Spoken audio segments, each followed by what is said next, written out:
welcome, Bart. Thanks for coming here on the show. Maybe you can do a small introduction. You must be getting tired of that, but I'm still asking you to do it. I think I've boiled it. Yeah, I think I've boiled it down quite well these days. What I say to people saying, tell us your background. Well, I used to be an academic for several decades. I published a bunch of articles in the fields of physiology of rest and exercise, human nutrition, and cardiovascular pathophysiology. I also have a particular interest and expertise in pure and applied statistics and research methodology, statistical inference, all that kind of stuff. I'm no longer active in academia these days. I'm a full-time social media influencer. And on my channel, I talk about the benefits, apparently, and reasons why a person might consider a fully or close to fully carnivorous diet and turn their back on everything they've ever been taught about so-called nutrition, so-called science so far. So that's what I do now. And I also market a range of nutraceutical stem cell encouraging products. And I have a third line, I guess, of business whereby I do one-on-one consultancies with folks who want second opinions on whatever to do with anything I'm remotely expert in. So that's me these days. Nice. All right. And you were talking about one of the subjects I want to talk about with you today, and that's like basically the science and all the science about nutrition. And we're talking for a Dutch audience, and especially in Holland is, or what I know of, if you consider it to other countries within Europe, it's like, eating meat, that's not a good idea. It's going to get you cancer. You don't get enough fibers, and there's no research that eating carnivorous or just animal-based diet is healthy for you. So why in the hell should you do that? Can you elaborate a little bit on that? Right. Okay. So what we need to do to answer that question is to clarify what the situation is as regards currently available so-called human nutrition, so-called science. As a person who's been involved in the coal face of that industry, I have been a primary researcher, first author on a number of papers in human nutrition, etc. I know exactly what goes on in behind the scenes in the sciences, how peer review is done. In fact, I've probably peer reviewed more articles written by other people than most people have had hot feeds. I've been right through the whole thing for multiple decades. I know this field inside out. Yeah. The human nutrition science, such that it exists, is absolute rubbish. It is not science. It's not remotely akin to science. It's nowhere near science. It's propaganda. It's theology. It's a large number of glorified opinion pieces. There is basically no properly controlled, properly randomized, properly observed and situationally controlled interventional research studies on human beings over any period of time that can inform us on cause and effect, likelihood, risk, or anything else of any health concern of any kind. And then why is that the case? Because cause and effect data, the data that is required to underpin a lofty claim, is extraordinary in terms of what that data has to be and the format it has to be in. You've probably heard the terminology before that extraordinary claims require extraordinary evidence. Yeah, absolutely. Right. Now, the scientific method of epistemology, learning about the universe around us, has set down for us a set of procedures, disciplines, and rules that we as scientists must adhere to in order to be able to reasonably make a claim of cause and effect, right? And those disciplines involve starting with two populations of research participants or subjects, whatever you want to call them, who at the outset of your training program or your intervention or your experiment, those two groups of people need to be identical. Now, in effect, we go, okay, let's get as close as we can because it's people. So straight away, we are stepping down from an ability to state cause and effect. We have compromised the scientific discipline right there. We're done. And So what you can identical. say is we have an inference of whatever quality that inference happens to be. Now, each individual research paper has a different quality of the inference that it's able to make. Almost no scientific papers in the field of human nutrition science make a conclusion in writing at the end. Our conclusion is that actually matches the data further up in the paper. That conclusion section is a work of fiction in most published research papers. And mostly it's because that last paragraph is bought and paid for. Yeah, so that was the next question, like why is that the case, and how can because it's people bought and paid basically for. track that? Yeah. Well, the way to track it is to be competent in reading statistical data sets and methodology sections so that you know exactly how a research project was undertaken and could repeat it yourself given the right equipment to do so. Yeah. And then So read the that's gonna data be tough for set. most people. Impossible for most people. That's the problem. That's why this continues. Yeah. Most so-called scientists, even publishing scientists, are not scientifically competent. Yeah. It's incredible. Okay. Yeah. So because we have an opinion, let's say just the general public, like, yeah, if I read the paper a little bit, or at least when I scan it, then I am able to see if there is a funding from a company somewhere, and then I can pick that out. But you're saying like they try to hide that, and it's more complex than just putting it out there. Sometimes conflict of interest is not well documented. Sometimes it is. Sometimes it's absolutely clear what the conflict of interest is. But what you can assert for 90-something% of everything ever published in human nutrition science is that it has been paid for by someone. Science doesn't happen for free. No. Now, the fact that science needs to be paid for in order to undertake it should tell us that it needs to be paid for by somebody. Who has money? People, companies with a vested interest have money. We'll pay for your research project. Absolutely. It'd be great if in your conclusion section you might suggest this, that, or the other thing, perhaps. Yeah, so or even without even saying that, that's the implication. Well, here's your money.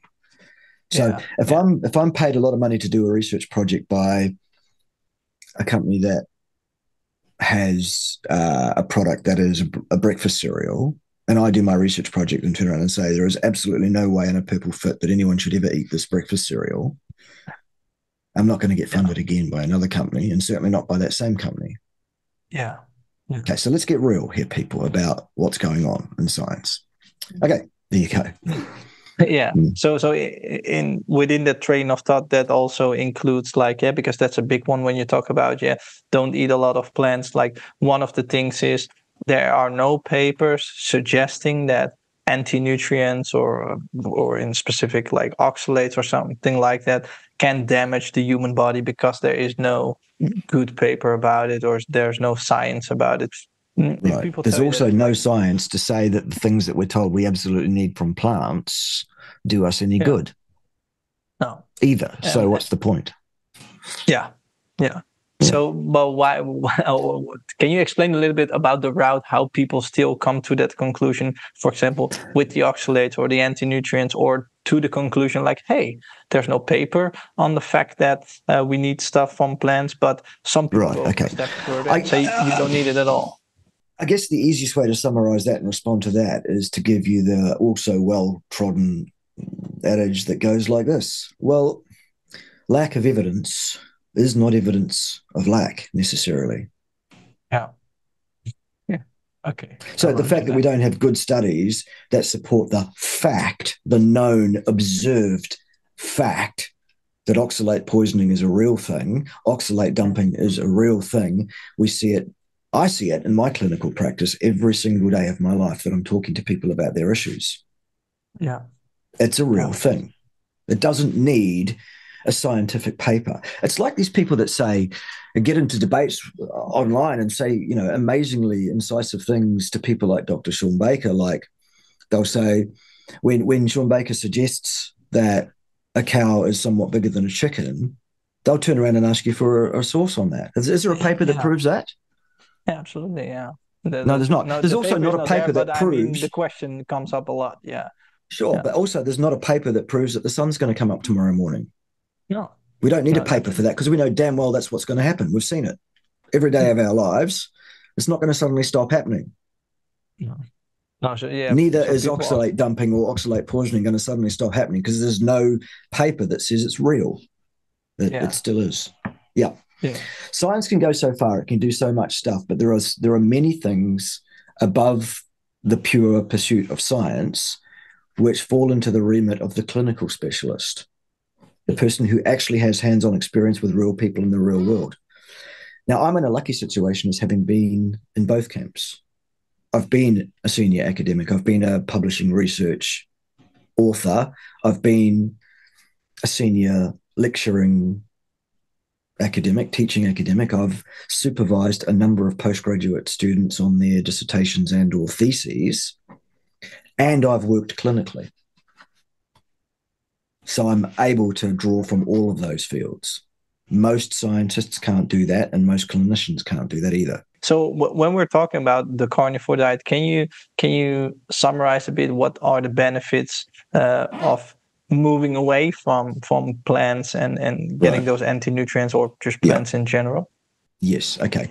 So the generalized anecdotal stuff, and that absolutely is a form of inference because we have millions now of people following the carnivore community online. This is not some fad thing. This is a very, very real, very large organization of human beings currently living the carnivore lifestyle. Some of them have been doing it for multiple decades, actually. Yeah. And here's what we find: excess body fat tends to disappear. People tend to achieve their genetically ideal, normalized, lean body mass. Inflammation tends to evaporate to nothing. All the sequelae of inflammation seems to evaporate to nothing. And I'm talking about type 1 diabetes, type 2 diabetes, all sorts of other autoimmune Skin dysfunctions, skin problems, hair problems, nail problems, serious gut dysbiosis and problems, all sorts of issues. There are a myriad and multitude of problems that people have, which are so common now that are deemed to be normal part of life. Well, absolute rubbish. They're not a normal part of life. They all seem to be solvable, ameliorable, almost completely, if not actually completely, by removing all plant material from the diet. Our proposed mechanism by which this occurs is that it is our contention that the known fact, the observable fact of toxins existing in plant materials, it seems those toxins are causing us no end of hell as a species, precisely because we are not evolved to eat plants at all. We are evolved as obligate hypercarnivores. So we eat according to our genetic gift and our anthropological background, which absolutely determines the positive and negative selection pressures that we have been under for about at least 4.5 million years, actually, that we've been eating meat and animal fat almost exclusively. And hey, presto, our bodies are attuned to that. That is the fuel we are supposed to run on. Yeah, and how do we came to that conclusion that for the last 4.5 million years we were mostly carnivorous? Right. There is the ability to actually measure what an animal did indeed eat, slam dunk, no question, during the life of that animal by testing the isotopes of nitrogen found in the collagen in the long bones of that individual. So as long as those bones exist, an amount of that collagen remains viable, can be extracted, powdered, and tested for nitrogen isotopes. And that gives us an absolute slam dunk, as I say, no question whatsoever answer. What did that animal eat by way of plants versus animals? Yeah. The answer for all human remains collected all around the world, of everything up to and including well over 100,000 years, they're all the same. Anything beyond 12,000 years of age or so, 80% upwards meat and animal fat. Yeah, and very, that also very goes for the people around the equator, everywhere. Everywhere in the Super world. clear. It didn't differ. It didn't particularly differ. There was about a 5% range throughout all of humanity anywhere in the world that these bones have been found. Yeah. So we know that what human beings have eaten, and therefore what the pressures are. Then we go to comparative anatomy and physiology, and we look at our organ systems, our biological systems, our metabolic pathways, and we say, are these in line with an animal that's eaten almost nothing but animal flesh and animal fat for longer than this animal has been this animal, because we've only been human for about 350,000 years, apparently. Yeah.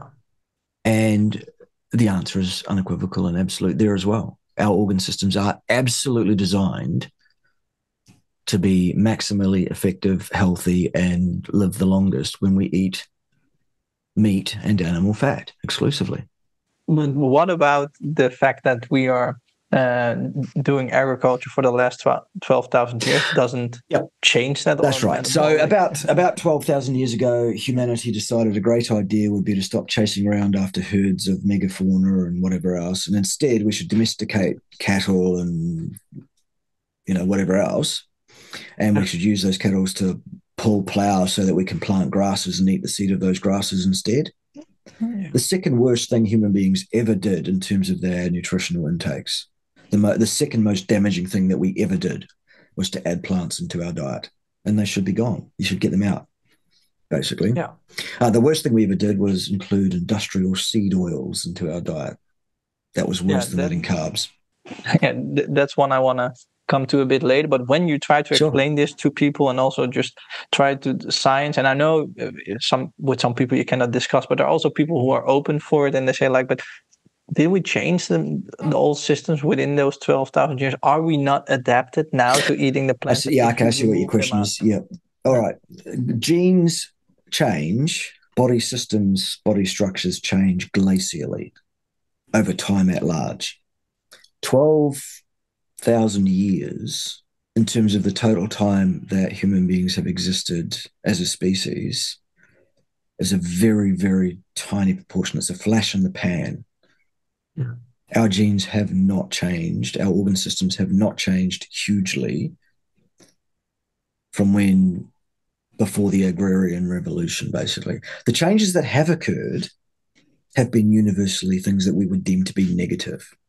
Yeah. Examples, our brain capacity has reduced on plant material. Our stature has reduced on plant material.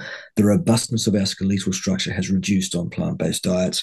Our dental health has fallen to bits. The structure of our jaws has atrophied and caused all sorts of problems there in that regard as well.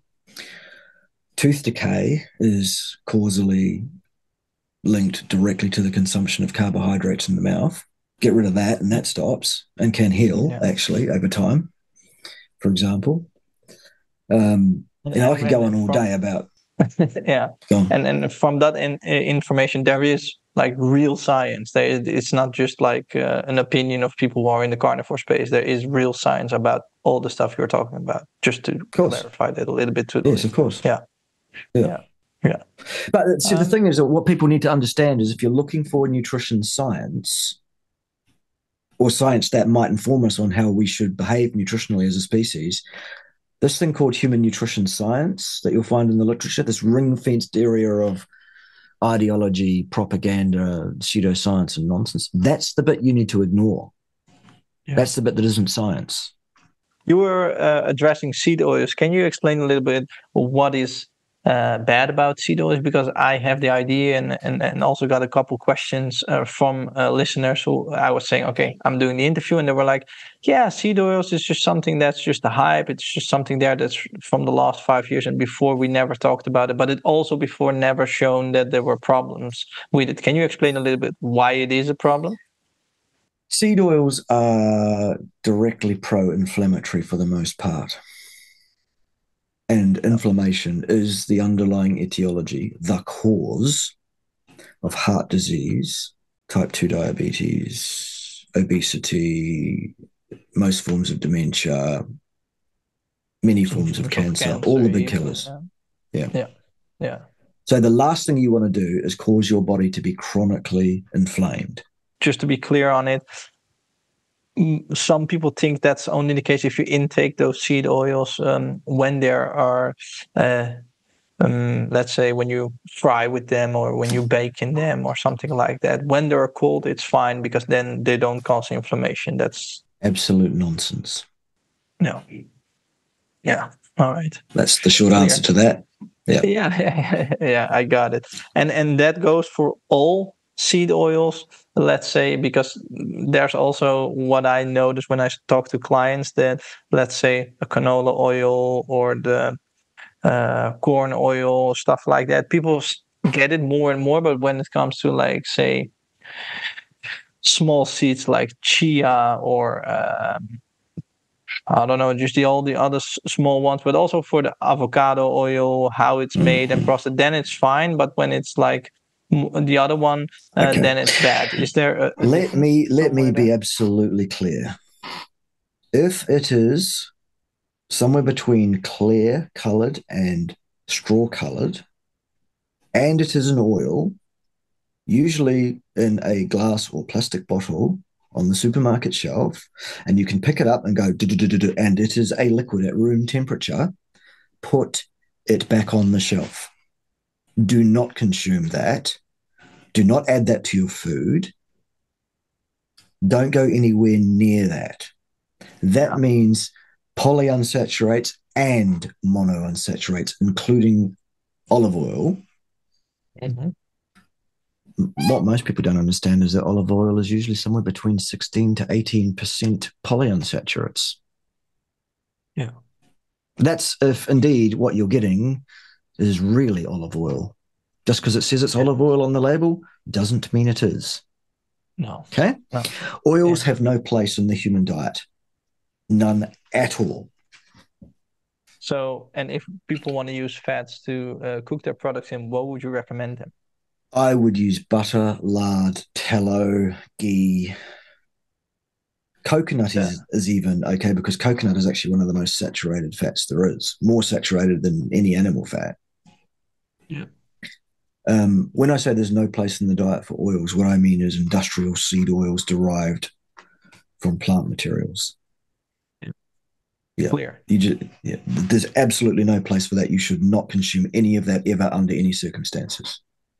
Yeah. That's my opinion based on my understanding of the metabolic pathways leading to inflammation and the observation that inflammation is absolutely clearly the underpinning cause of all those disease processes and death causes that we spoke about a few minutes ago. Yeah. So I wouldn't go anywhere near it. You do you, of course. I'm not telling you what to do, but no. Not you specifically, you, the listener, whoever is watching this video. You do you, but I'm not going to touch oil ever.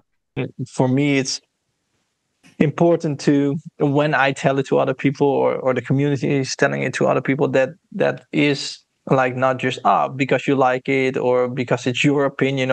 It's based in a bit more than just only clinical experience, which on itself is valuable as well, but there is more to it than just the clinical experience.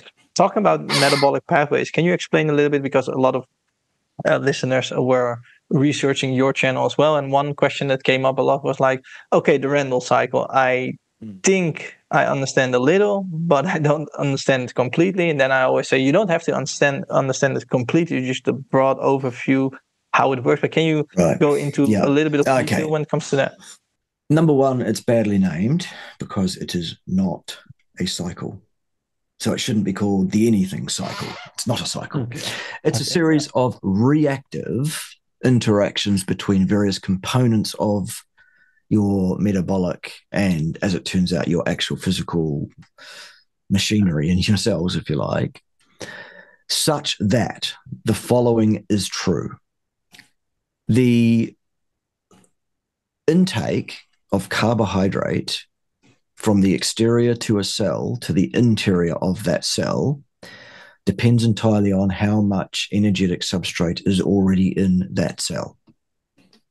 If a cell has enough energy, food substrate, in its cell fluid for the perceivable future, whatever, Then what happens is the Randall cycle, basically the end effect of all of these reactions in that cell is that there's a key on the inside of the GLUT4 transporter that can be locked.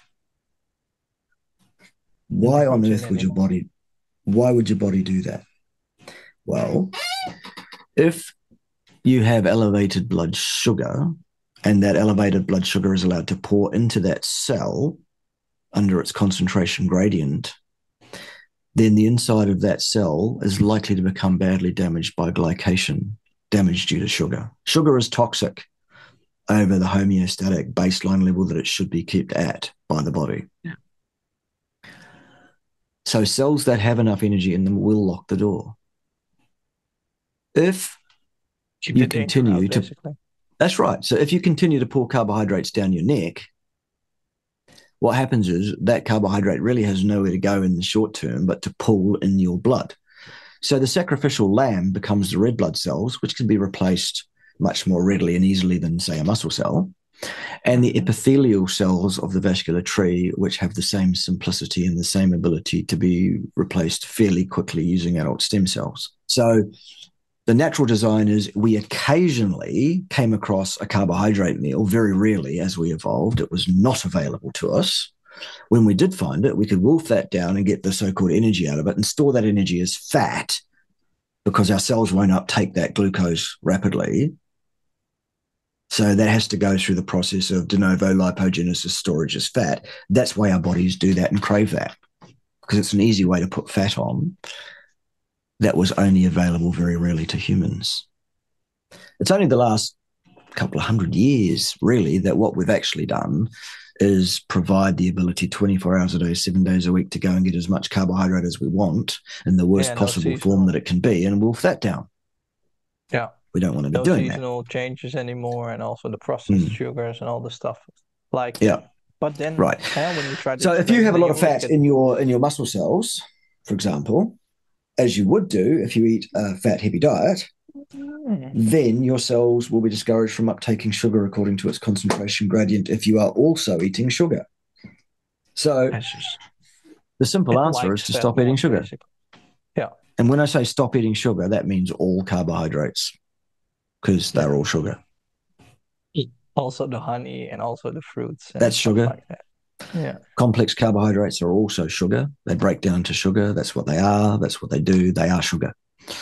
So the exact requirement for the human nutrition on a daily basis for carbohydrate, exogenous carbohydrate taken in your food, none, not 1 single gram ever. Your body is capable of generating all the glucose that is required for all body processes at all times. And it does. It's been doing it for 4.5 million years quite successfully, and probably more like 13,000 million years, in fact, if you understand that DNA probably existed soon after the universe came into being. That, under the what now seems false statement that the universe was 13.8 billion years old, because now they're saying, well, it looks like it's twice that old, actually. That's all there. So good stuff. Even the basic sciences, even the physicists can't come up with definite answers on anything. How old is the universe? They've told us unequivocally for years. No question. It's 13.8 billion years old. Now they're saying, well, no, it looks like twice that. So whatever. Yeah. And when it comes to the body's needing sugar, a lot of people think that the brain needs sugar, or when I work out, I need sugar, so I need to eat it. Can you explain a little bit about how the body can regulate its own sugar levels? Yes, it's a process called gluconeogenesis. Gluco means sugar, neo means new, genesis means the creation of. So it's the creation of new sugar from non-sugar precursors. Such precursors are the glycerol backbones of free fatty, when they've removed from the free fatty acids, from triacylglycerol molecules, fat molecules.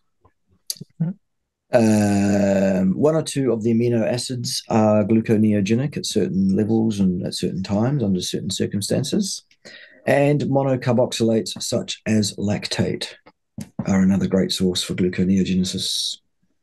And where can I get lactate from? Lactate occurs naturally every time you move a muscle, twitch a muscle, anytime a muscle does anything. Many other cells as well produce lactate as well, but just not to the same degree that muscle cells do. Yeah. So basically, my levels of sugar, I can control it. And if it's something is short, I can produce it to make sure it's good or healthy again. Yeah. That's right. Yeah. So obviously all of those comments apply to everyone who is not a type 1 diabetic. If you're a type 1 diabetic, all bets are off. There's a different situation for you guys. Different situation. Yeah. We're just talking for a general audience here. Yeah. And you were talking about it at the beginning, and because that's a question I got a lot as well. Can you be a carnivore or carnivorous diet when you have type 1 diabetes, or do you need to eat the carbohydrates? Right. Yes, you absolutely can. What needs to adjust is the intake of insulin appropriate to the effect of glucose entering your bloodstream as a result of whatever it is you are eating. Because even on a diet consisting only of meat and fat, there will be some gluconeogenesis that occurs. There will be some insulinogenic reaction to food, shall we say. So what you have to do as a type 1 diabetic is manage that. Not you have to eat carbs because you have to have insulin. The need for insulin is based on carb equivalent. It's not the other way around. No. Yeah. So, no. All right. You were also saying about diseases, that a lot of diseases that we have now these days are caused by inflammation, and obviously the way we eat has a big impact. But what else do you see as an influence when it comes to chronic inflammation or just inflammation in general? Okay, food-related misadventure, food-like substances that people eat, is clearly, absolutely, unequivocally, in my mind, the worst offender in terms of causing people to be inflamed. Other contributors can be physical inactivity or over physical activity, either of those. Other environmental toxins, irritants, whatever that may exist in a person's environment around them that are not food related. Sure. Genes play a role, as they do in everything. Medications that people might be taking either advisedly or ill-advisedly, and it's usually the latter, ill-advisedly. Stress, distress, psychological well-being, all of those things can play a role. Absolutely. But let's not get away from the single biggest cause of chronic systemic inflammation, and that is the food that people choose to eat. And what's your opinion about the artificial light related to, I'm wearing my blue blockers now because I have a video or several videos where I'm doing this on the thumbnail so that you can see that there's 5 health hacks that I'm talking about, and also so you can see my palm, which makes me more trustworthy, I'm told. Whatever. And there are 5 things I believe a person should do to minimize the likelihood that they will be carrying a significant chronic systemic inflammation overburden. And blocking blue light after dark is on that list of 5 things that I think a person should do. And the same goes for grounding, right? Grounding is the immediate one before the blue light blockage in terms of its priority. Yep.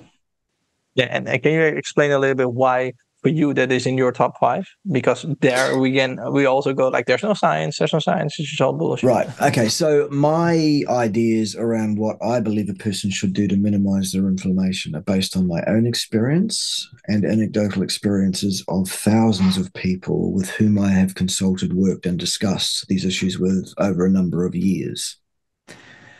Will my top 5 work for absolutely anybody and under any circumstances? No, there'll be people for whom it's not idealized. Are there other things that could be on that list that a person might do to be very helpful? Yes. But on average, as a generalization, what I have found in my practice is that my top 5 are my top 5 because those are the things that have proved most effective for most people most of the time.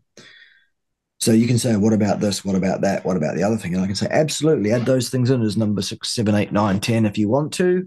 They're not on my list because I'm not convinced. My list is what it is because I believe absolutely in all 5 items. When it comes to the grounding, is there a certain amount of time you would advise to people to ground? Is there a minimum? Is there a maximum? When is it working? When is it not working? There is no maximum. The longest amount of time possible on every single day that you can remain electrically grounded to the earth, the better. Short periods have also shown beneficial associations in various pilot studies, small scale studies that have been done, interesting bits and bobs. This is associated with that. I have found the longer I ground, the better things get, in conjunction with those other 4 items around the grounding. Yeah. And as such, I sleep grounded, so that's 10 to 12 hours a day. I usually work 8 to 10 hours a day, so it's up to 22 hours out of 24 on average that I would be grounded on an average working day. And how do you do that when you sleep? Because that's of interest of most people. There is a grounding mat which is affixed to the mattress of the bed, which is electrically conductive, and it has a wire connected to a stake in the ground outside the house. Yeah. And the connection is made through body moisture through the sheet. Yeah. Yeah. And what would you say to people, because that's a question that came up a lot as well, like, okay, I don't have the ability to put something outside because I lived on the 14th floor, on the 16th floor. Sure. Can I do it when my outlet is grounded? Yeah, 2 options that are easily available to most people.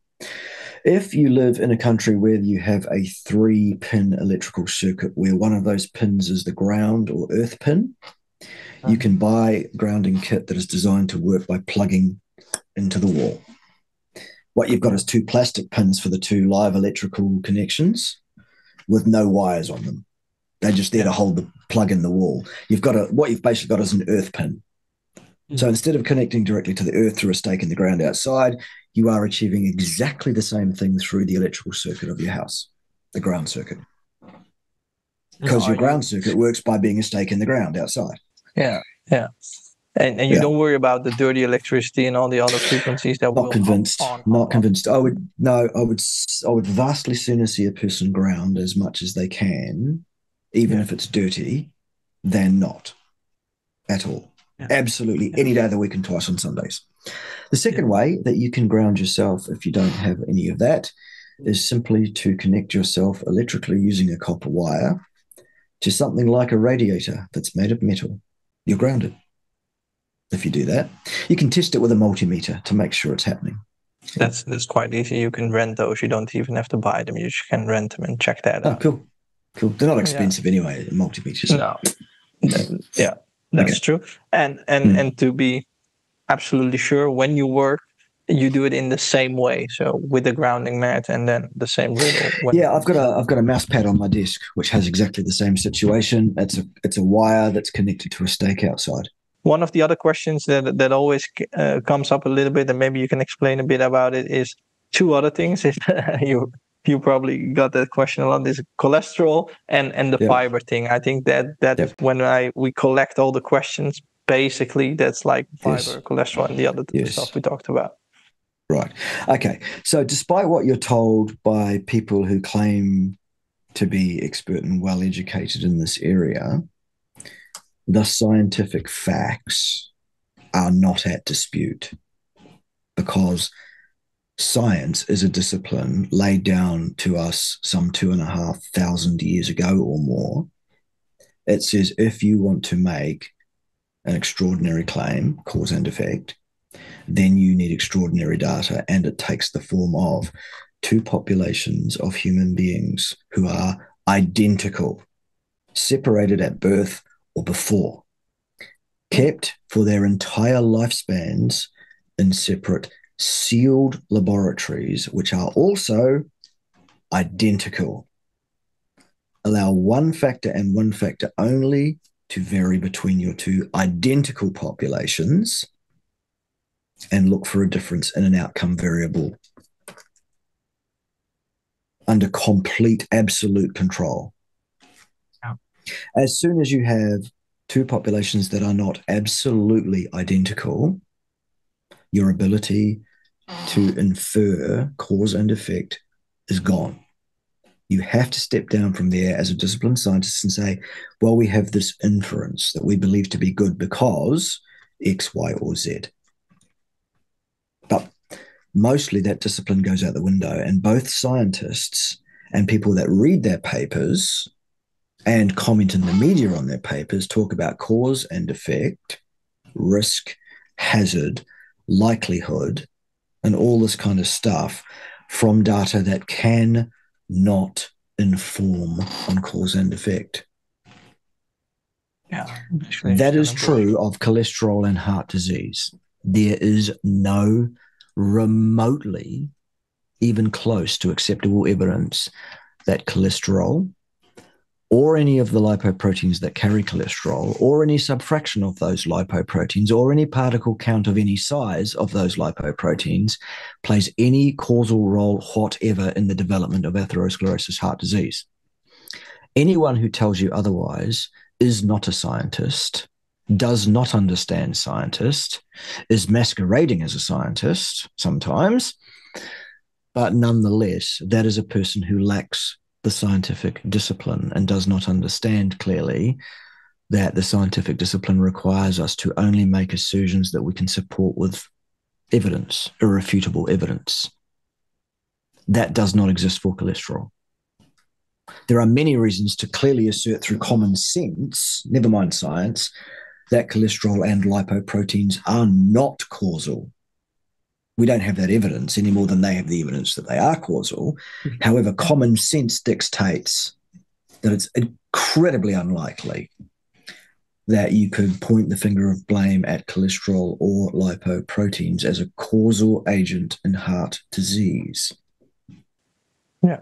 Okay. And one of those things, or a couple of those things, would be the anthropolistic data and stuff like a Randall cycle, or is that a bit too big? I mean, I often go, if I want to like do a slam dunk on cholesterol causing heart disease, because the word here is cause, this causes something to occur. Okay. Yeah. Atherosclerosis occurs in the veins solely. Atherosclerosis does not occur, in the arteries is where it does occur, in the veins is where it doesn't, if that's not what I said just now. No atherosclerosis ever occurs in veins. Veins carry the same blood that arteries do. It contains the same cholesterol and the same lipoproteins carrying that cholesterol. Ergo, it is not the cause of heart disease right there. There is some difference between veins and arteries that allows arteries to be susceptible to the disease process known as atherosclerosis. Goodness, I wonder what that is. Well, it's the pressure under which the blood is being forced through those vessels, combined with both mechanical and chemical derangement and damage of those tissues in that high pressure side of the vasculature. The body reacts to that physical injury with inflammation. That attracts cholesterol, which is carried by the lipoproteins that get it there. A lot of people don't realize that 50% of every cell membrane in your body is cholesterol. So obviously, if those cells are damaged, cholesterol would be a pretty important repair ingredient. That's why the LDL, which is designed to deliver cholesterol to those cells, that's why it's found there. The idea of saying that cholesterol causes heart disease is exactly the same as blaming forest fires on fire crews, because every time you turn on the telly and see a fire, there's a fire crew there, isn't there? Yeah, they must be the cause. Let's outlaw fire crews, shall we? That'll deal with the fire scourge. In the same way that if we did a survey of people on Miami Beach on any given day, and we correlate the number of ice creams sold to people with the number of cases of sunburn on the beach that day, what we're going to find is a very strong, very positive, very clear relationship between those two factors, aren't we? Ergo, the way to solve the sunburn problem on Miami Beach is to shut down all those pesky ice cream salespersons, because they're the problem, clearly. It's that is the level of the science here on cholesterol and heart disease. They will make it out to be more complex and more difficult than that. It isn't. It's nonsense. Cholesterol clearly does not cause heart disease. Neither is it required for heart disease to occur. Neither is it sufficient to cause heart disease, for some of these other terms they like to throw around. It's none of those things. It is completely innocent, patently, clearly, obviously, to anyone with more than 3 brain cells. So that's the cholesterol one. The fiber thing, do we need any fiber in our diet? Is there a nutritional requirement in human beings to eat fiber for any reason, either nutritionally or physiologically? The answer is no. Not one single gram ever. Not one single gram ever. No fiber is required by the human enteric system. It seems, if anything, that fiber is an irritant and a problem. There's actually only one study available which clinically or pseudo-clinically even looks at actual functioning human beings, and it looked at a population of, I think it was only about 63 people, but these were people with idiopathic constipation, which means constipation that the medical fraternity can't explain the reason for it. What they did is they had their participants either add or remove fiber from their existing diet in various proportions and amounts, so that they could see whether there was a dose response between the consumption of fiber and the amelioration of constipation, anal bleeding, stress and strain, all of that kind of stuff that these people were experiencing at the outset. So I believe that these authors probably started out with the idea that they were going to prove that putting fiber into your diet was going to be helpful in that regard. It was going to solve this constipation issue because people aren't eating enough fiber. Yeah. Unfortunately, the results of the study were the exact opposite of that, to the point where the group that removed all fiber from their diet, 0 fiber, every single one of those people experienced a full and complete remission and resolution to all symptomology. And the people that reduced most of the fiber got most of their symptoms out, and etc., in a dose-response style relationship. So it seems like fiber is a problem. Actually, we're not actually designed at all to consume fiber and get nutrition from that in any way. So why the hell would our enteric systems want it? For a start, if we were supposed to be a herbivore, we would have a cecum. And we don't. We have a vestigial appendix. It's about that big.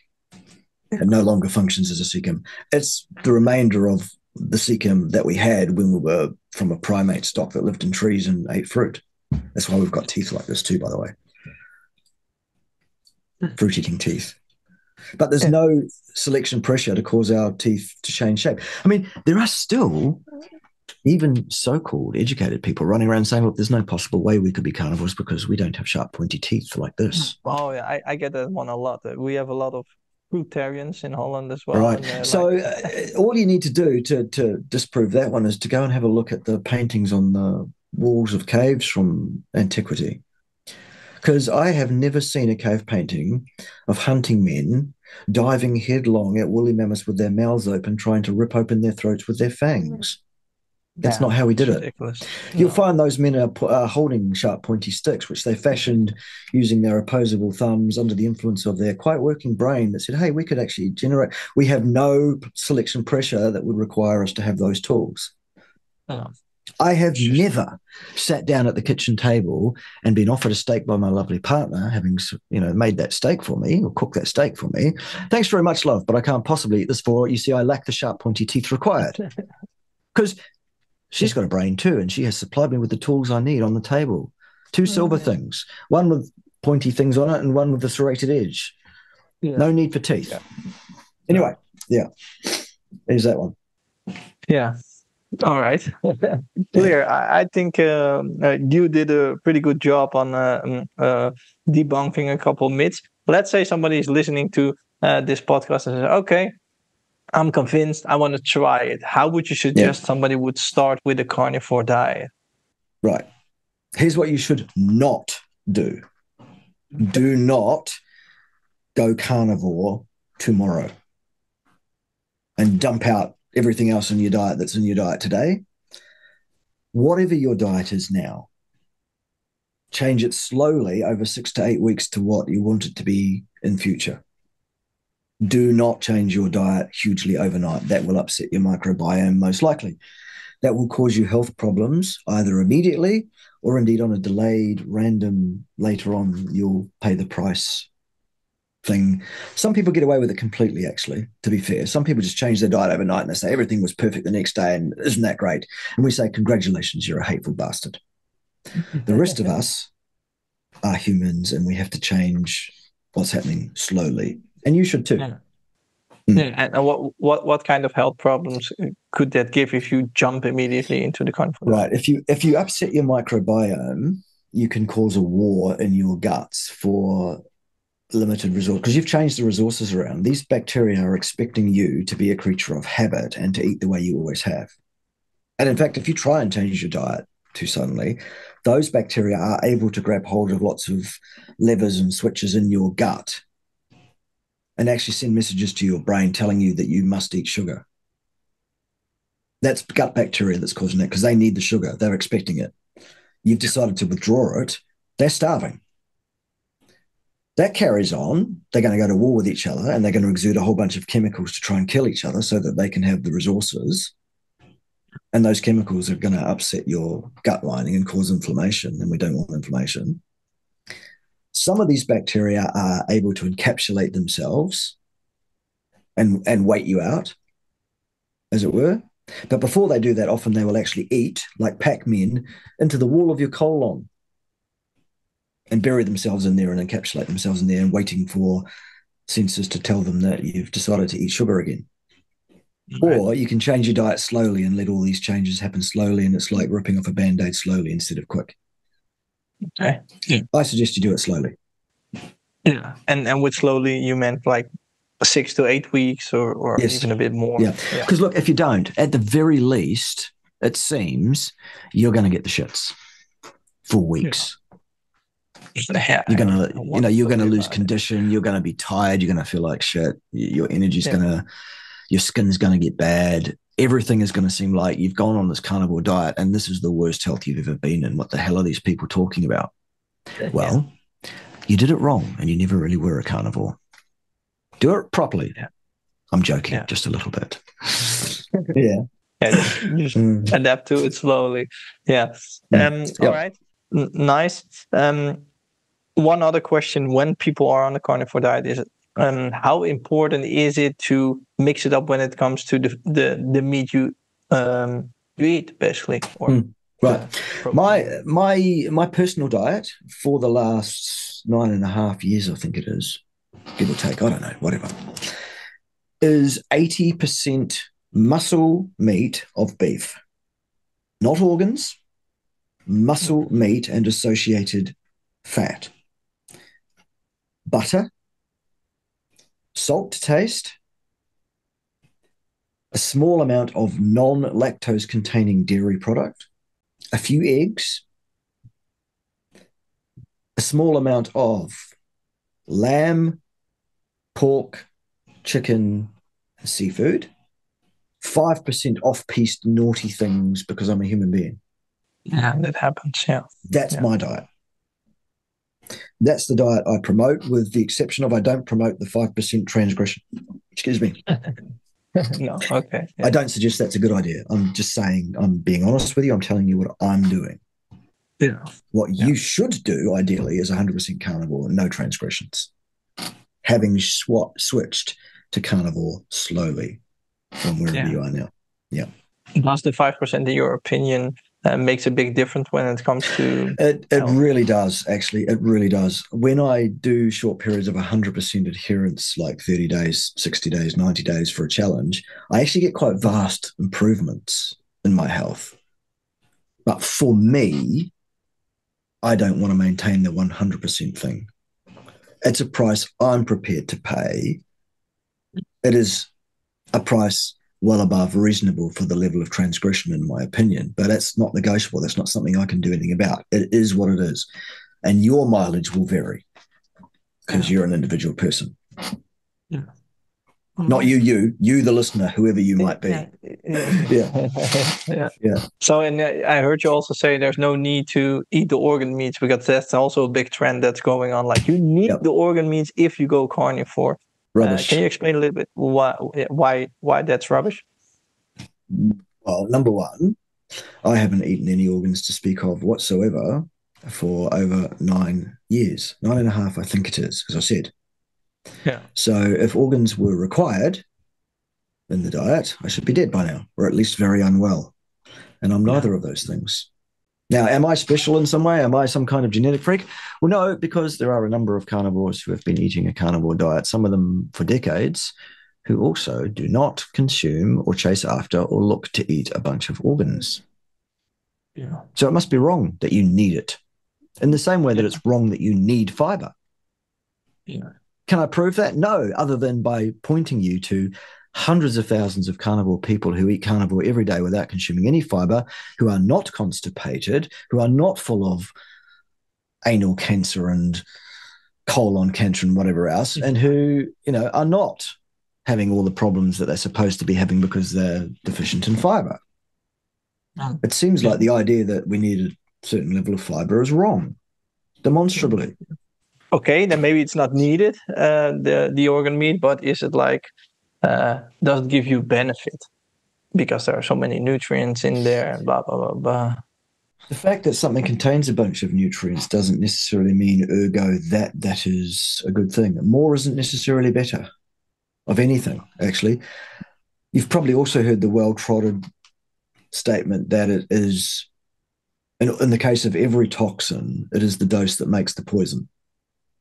You'll hear that a lot. Now, a thing that can be handy in the right amount, like copper, just to pick one, copper, there is an ideal level of copper in the human body. A deficiency is a problem. An overplus is also a very serious problem. Now, one of the things you'll find, for example, if you eat a bunch of liver, is that you will be taking in vastly, hugely more copper than your body is designed to cope with. And that will cause a bunch of problems, almost certainly, at some point. Can I prove that? Is there a paper that says that this is so? No. But we've seen it again and again and again. Yeah.